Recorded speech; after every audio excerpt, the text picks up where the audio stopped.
पुराने वक्तों की बात है। एक गहरी वादी के दामन में एक बस्ती आबाद थी। इस बस्ती का नाम था चिनारगढ़। लोग सादा दिल और मेहनती थे। अपनी ज़मीनों पर फसलें उगाते, मवेशी चराते और खुशहाल जिंदगी गुजारते। मगर चिनारगढ़ का एक राज था। वहाँ एक पुराना बोसीदा कुआं था जिसके बारे में मशहूर था कि उसमें किसी देव का साया बसता है। दिन के वक्त कोई उस कुएं के करीब न जाता और शाम ढलते ही बस्ती सुनसान हो जाती। इसी बस्ती में रहमान नाम का एक नौजवान रहता था। रहमान दिलेर, नेक दिल और सच्चाई का फिक्र था। एक दिन बस्ती में खैत पड़ गया। न खेतों में पानी था, न बस्ती में अनाज। सब लोग मायूस हो गए। रहमान को अपने दादा की सुनाई हुई कहानी याद आई, जिसमें जिक्र था कि चिनारगढ़ के कुएं के नीचे एक खुफिया खजाना दफन है जो एक जिन की हिफाजत में है। रहमान ने बस्ती वालों को अपनी नीयत बताई। सबने उसे मना किया, मगर वह न माना।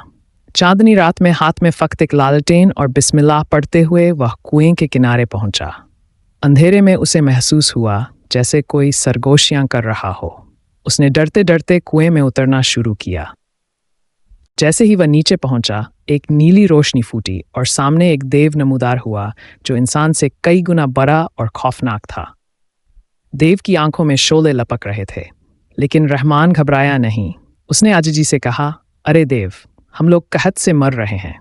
तेरे खजाने से फकत इतना देना चाहता हूं कि बस्ती फिर से आबाद हो जाए।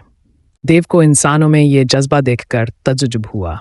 उसने कहा, बहुत कम इंसान ऐसे होते हैं जो अपनी जात से बढ़कर दूसरों के लिए सोचते हैं। तू सच्चा है, इसलिए खजाना ले जा, मगर एक शर्त पर, तू इसका इस्तेमाल अपनी जात के लिए नहीं करेगा।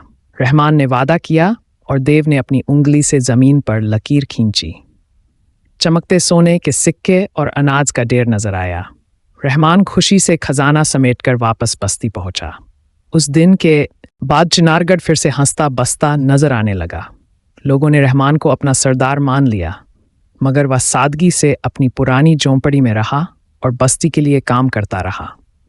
और देव फिर कभी नजर न आया, मगर बस्ती वालों के दिलों में उसका एहतराम हमेशा कायम रहा, क्योंकि उस देव ने एक नेक दिल इंसान पर भरोसा किया था।